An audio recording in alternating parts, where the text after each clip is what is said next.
ಹೊಲಗಳಿಗೆ ಹೋಗುವ ಜನಗಳ ಸಾಲು ಬೆಳಗಿನ ಜಾವದಲ್ಲಿ ಕೋಳಿಯ ಕೂಗು ಹೊಲಗಳಿಗೆ ಹೋಗುವ ಜನಗಳ ಸಾಲು ಬಿತ್ತುವ ಕಾಲ ಬೆಳೆಯುವ ಕಾಲ ನಮ್ಮೂರ ಜನರೆಲ್ಲ ದುಡಿಯುವ ಕಾಲ ನಮ್ಮೂರ ಜನರೆಲ್ಲ ದುಡಿಯುವ ಕಾಲ ಹೊಸ ಹೊಸ ಕೂರಿಗೆಯ ಹೊತ್ತಿರುವರು ವಿಧ ವಿಧದ ಬೀಜಗಳ ಬಿತ್ತಿರುವರು ಹೊಸ ಹೊಸ ಕೂರಿಗೆಯ ಹೊತ್ತಿರುವರು ವಿಧ ವಿಧದ ಬೀಜಗಳ ಬಿತ್ತಿರುವರು ಬಿತ್ತುವ ಕಾಲ ಬೆಳೆಯುವ ಕಾಲ ನಮ್ಮೂರ ಜನರೆಲ್ಲ ದುಡಿಯುವ ಕಾಲ ನಮ್ಮೂರ ಜನರೆಲ್ಲ ದುಡಿಯುವ ಕಾಲ. In October 1999, 22 senior staff members and trainers from various Myrada project locations came together for a week at Myrada Kamasamudram project for their first experiential exposure to a process known as appreciative inquiry. The Canada-based International Institute for Sustainable Development raised a fund from DFID to make this workshop possible for Myrada, and 3 of their staff members also participated in it. Mette Jacobsgaard from Cambridge was the main facilitator. This video film was made over the period of the workshop in an attempt to share the process with others. Since the early 1980s, Myrada has been working with rural people to improve livelihoods using participatory processes. In the course of its work, Myrada has always demonstrated a commitment towards finding innovative approaches that can give people more and more space to express themselves and work in increasingly more comfortable institutional relationships. It was this that led to a widespread acceptance and practice of PRA methods within Myrada. It is this that has now led Myrada to explore the potential of appreciative inquiry in its work with rural communities. What is appreciative inquiry? It is an approach to organizational analysis and learning that is uniquely intended for discovering, understanding, and fostering innovations in social organization arrangements and processes. Let us take what usually happens when a development organization decides to work with deprived communities in any given area. It is often a fact that staff tend to begin by focusing on the local people's problems, constraints, deficiencies, and unmet needs. What do you think are the limitations of a problems-based approach in development? One of the reasons for this pressure to identify needs is how our projects are designed. Donors want a project fast. And in order to get a project, you can do it in 2 ways. You can sit in an office and do it. The little more responsible people go out and try to identify needs. But they have to do it fast, and they want a list of needs so that they can fit into a project pattern. And definitely it meets the donor's needs, but it creates expectations at the other end. And these expectations are surely a wrong starting point. And the impact, therefore, is point 1. High expectations that your needs will be met with. Secondly, the assumption that the outsider can meet with the need. Thirdly, the unwillingness then to really assess their own strengths. And fourthly, when you go then to ask them to start a process whereby they tell us what they can do, they get discouraged. If you adopt an approach where you're not looking at individual needs, but if you're going to look at strengths, you immediately get people to relate to one another. If you're looking at needs, you don't relate to one another. You say, I need a cow, or you need a goat, or you need a dog. But if you look at strengths, then people normally come together to say, yes, we can do this. Because in a way, they begin to call on other resources in order to show what they can do. So and I hope appreciative inquiry will really develop this line. I know it is open to it, but to me, I would like to see this develop far more. A focus on strengths and adaptive strategies rather than problems and weaknesses results in a far more equitable, cooperative, and positive foundation on which community work can be based.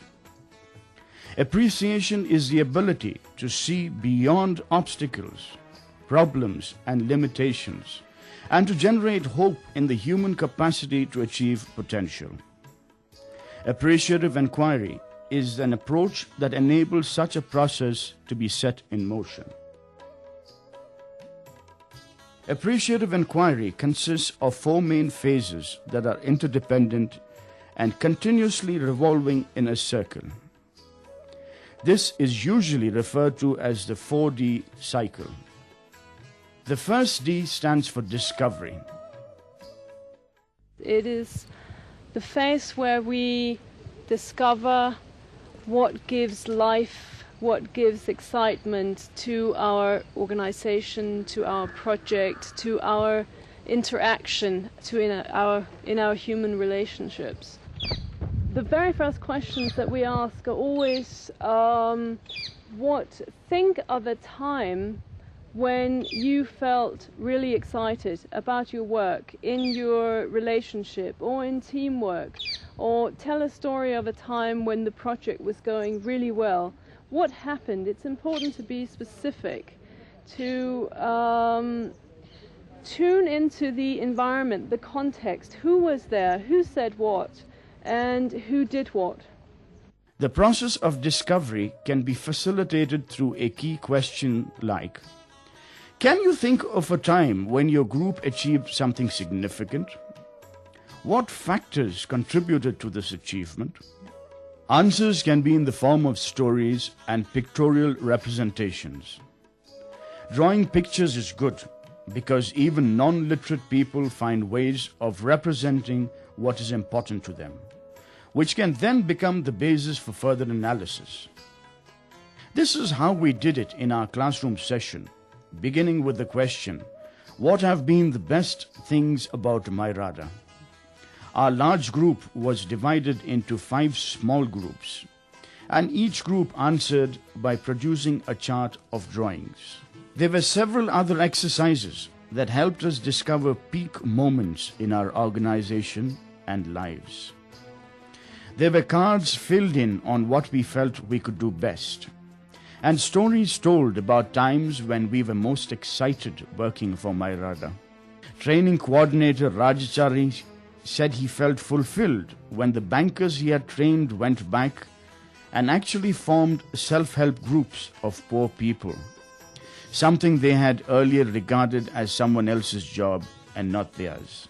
Now at this stage, so there are 230 self-help groups they have formed with good intention, and 30% of the self-help groups they have already linked to the self-help groups. The repayment percentage is very high, 100% repayment they were able to mobilize from the self-help groups. So where the loans have given directly from the bank to the individuals, it is very, very low, the repayment percentage. By the groups, it is 100%. So the banks are also very happy, and the Myrada also very happy, and we are continuously supporting, and we are having contact with Kaveri Gramina Bank and Myrada. So this training impact is now known to the international level. Vidya Ramchandran recalled an exercise that has continued to motivate her through the years. She was in a group where every participant had to write one positive statement about every other participant. Talking about it, she said, Well, actually, I've saved my piece of paper. I participated in this exercise about 8 years ago or so. It's the only time I've been through it. And I still have my sheet of paper. A number of the people who wrote on it continue to be my colleagues. And I like to think that they continue to believe that I am what they wrote about me. on my sheet of paper, I had several people saying they could always approach me and I would help them, and I was cheerful, and when they felt depressed, they could come to me and I would cheer them up and all sorts of things. Sometimes I look at it, I feel a bit shy actually to look at it, but once in a while I sneak a look and feel good. Following the classroom session on the discovery phase, all the participants attempted to use it in some of the villages of the Kamasamudram project. It took several hours for people to realize that we were not asking for their problems. We wanted to listen to something happy, something good, something that had made them feel like achievers. Once they understood this, people began to enjoy themselves. Bhulakshmi spoke of her panic when her group told her that she would be entitled to no benefit unless she learned to sign her name. For a month, I used only my thumbprint in place of signature.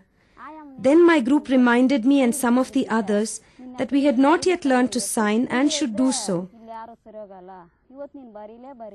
All the others learned, but I still couldn't manage it. Then they took us to Budikote. Rukkama held my hand and showed me how to write, but my hands and legs shook with fright. Everyone laughed at me. I had only one day left before the next meeting. What to do? That night I didn't sleep.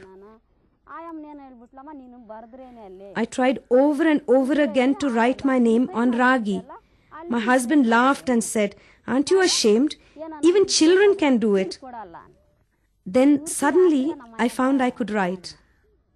Chaudama's husband was a compulsive gambler who told her he would stop if she could actually catch him red-handed at it. After a year of plotting and spying, she and her group members finally caught him. 7 of us raided the den. When the men saw us, they started escaping from the other side. They ran one after the other, one after the other. One of them gathered all the playing cards and stuffed them into his pockets so that we would have no proof. 5 of them escaped, but 3 were caught. Some almost fell into a well nearby, but they managed to run anyway. We scolded them a lot. You being married men with children? Is this how you behave? How can you take your wives for granted? After that night, I watched my husband closely. For 9 days, he never went into town or spoke to anyone. He came back from work, ate, and slept. I know that since then he has never gambled. No one gambles in the village anymore. Gambling was quite rampant here before. Now, no one gambles. The discovery stage is the start of the paradigm shift from problem orientation to achievement orientation. It creates good feelings and reinforces self-worth. It energizes people and forms the basis for embarking on the next of the 4 Ds. The second D in appreciative inquiry stands for dream. In this phase, we dream about what the future can be for us, based on the strengths we have discovered in us. The dream stage of appreciative inquiry builds on the discovery stage we did yesterday. Yesterday, the group discovered what the organization looks like when it's at its best. Building on that, we asked them, what would the organization look like if it was always at its best? And stretching it even further to say, could you envision what might be in the future? So we have asked the participants to take a moment for themselves to think about what sort of wishes do they as individuals have for the organization. And building on that, combined with what they discovered yesterday, what it looks like when it's really at its best, we asked them to do what we call provocative propositions.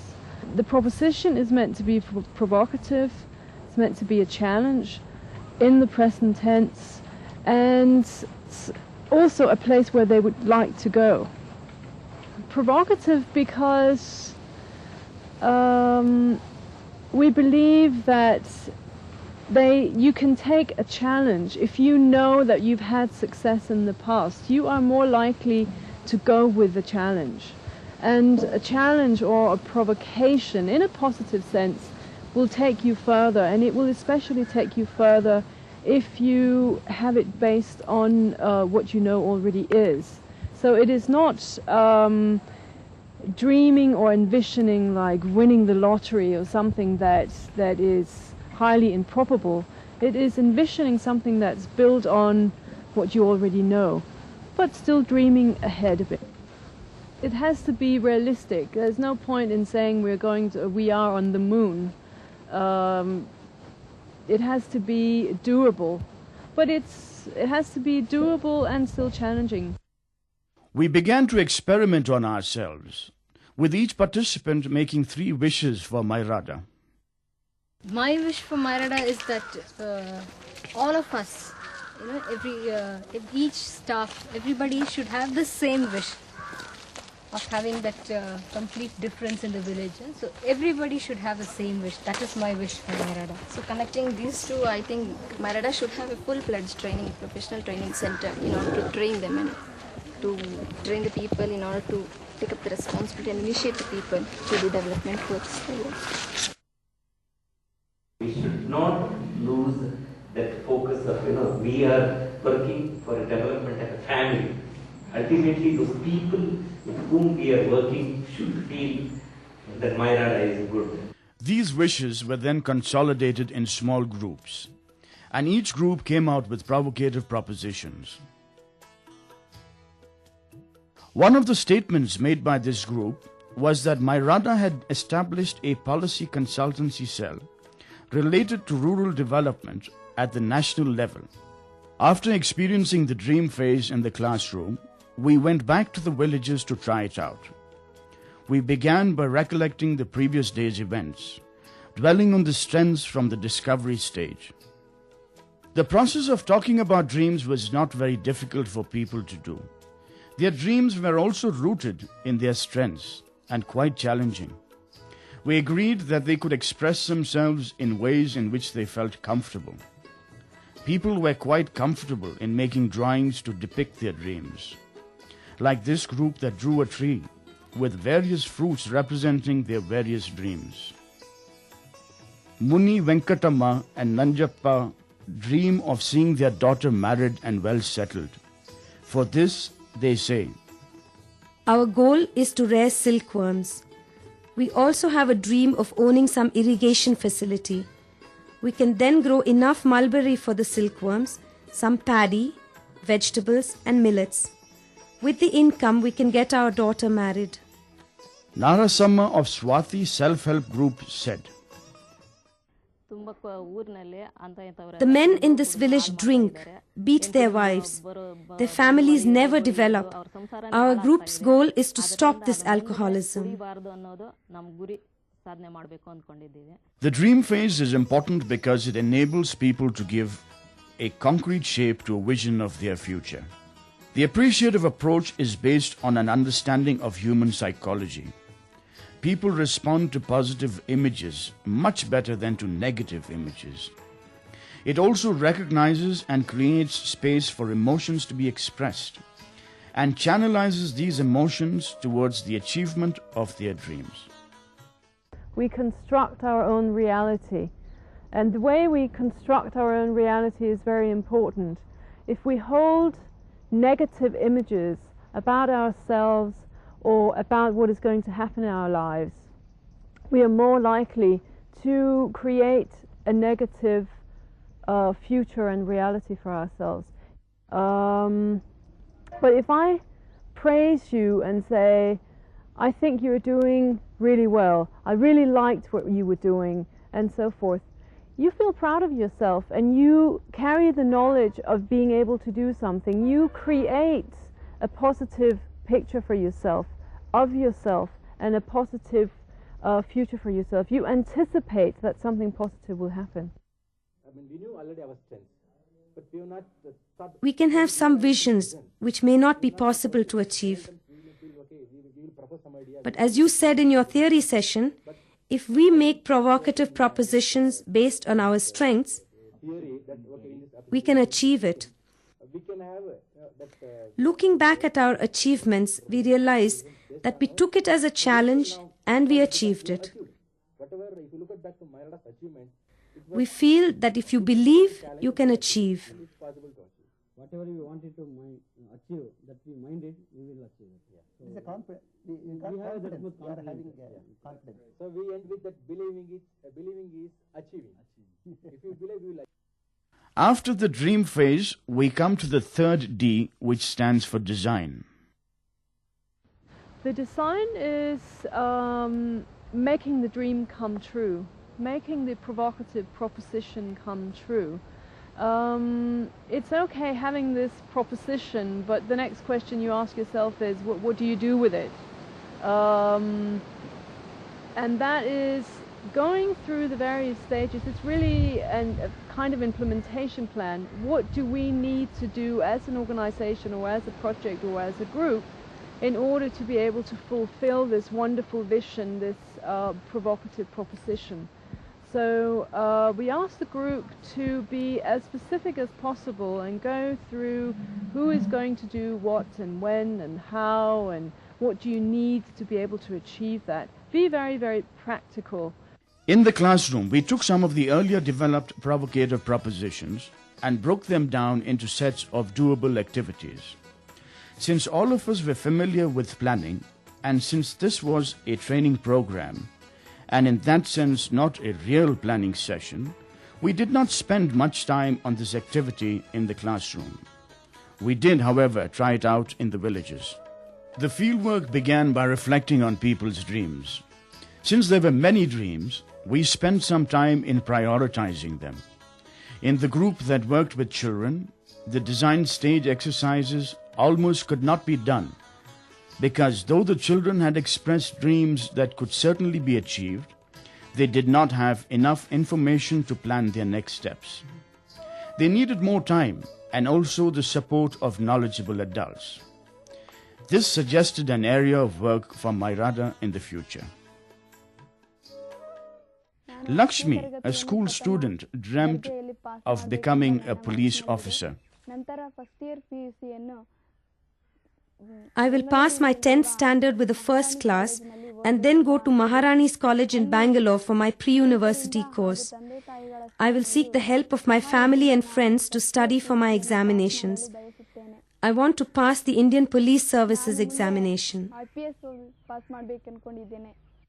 With the other groups, planning was easier, particularly since Myrada had been working in these villages, and people do have the experience of planning. The women of Hunkal Durga self-help group said, all the 28 families in the village will make a representation to the Mandal Panchayat and arrange for tractors to fill up the ditch where we want our school building. We will mobilize the necessary support from the BDO and the AEO in Bangarpet and build our school.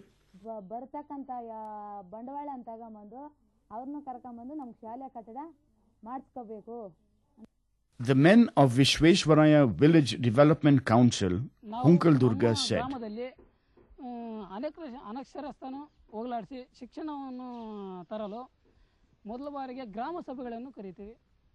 we want to completely root out illiteracy in our village. We will first call a meeting of all the village people. We shall gather data about the literate and illiterate people in the village and then divide ourselves into small groups which will take the responsibility to educate those who cannot read or write. The final D in the 4D cycle of appreciative inquiry stands for doing. We start with the discovering what gives life. Then we dream through envisioning what might be if we were always at our best. And then we decide how can we become. And the last step in that circle, it's not the last step, it's part of a circle, but it leads on to the delivery phase where you actually start implementing what you have done in the action plan. Appreciative inquiry does not need to end with the implementation of the action plan. Because it is designed as a continuous cycle, a new round of discovery, dreaming, and designing can be initiated at any time. Creative facilitation is an important component of good appreciative inquiries. It is what ensures that each stage builds on the last, that dreaming is based on discovery, that design is based on dreams, and that the doing stage follows the action plan created in the design phase. At the end of this week of training, all of us felt that we were on to something that could work. To start on a positive note, to start with the process of discovery of strengths, and to start with a vision that is based on internal strengths rather than external inputs, is a good way to set in motion the processes of empowerment. In Myrada already I feel that base is there. For example, the community what we are working, we say always possible. For example, a poor man able to save where others were thinking not possible. And we are able to, Myrada able to give a strong incidence that poor people able to run the institutions. So that way the practical base is there. And this particular concepts definitely I feel that add value for that one. So we may tend to neglect certain aspects. Because of this appreciative inquiry, I think it will definitely add value to the Myrada's thinking that people can able to do. First of all, we've been thinking from the past, I think, 1.5 years about starting people and institutions off on a vision rather than just evolve somewhere and then think of a vision to do and things like that.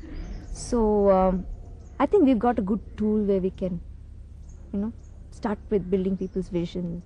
And that was one area we found was a little weak in our whole assessment of how an institution is going, that they were not too clear about visions. Now I definitely think we have something.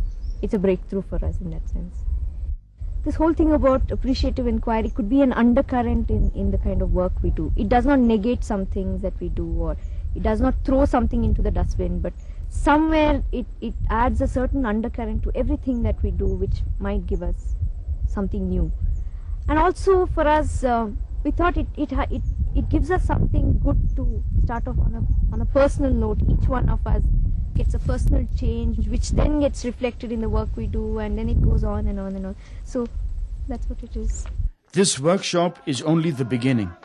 We hope that this videotape provokes you into learning more about appreciative inquiry and using it in your work as we plan to learn and use it in ours.